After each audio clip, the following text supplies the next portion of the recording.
How to start dropshipping business from scratch. Follow these instructions. Pick a niche with low competition and high demand. Use AI tools like Chat or Sell Trend to research trends and ideas. Create a Shopify account and choose a clean, mobile-friendly store theme that fits your brand and product style. Use AI product finders like Zendrop AI, Search AI, or Autods to discover high-margin products with fast shipping times. Import products to your Shopify store with automated tools. Edit descriptions, titles, and pricing using AI.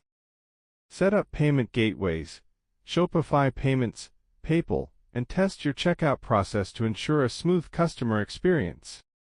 Use AI tools like Creative.ai or Copy.ai to create ads, product descriptions, and email campaigns in minutes.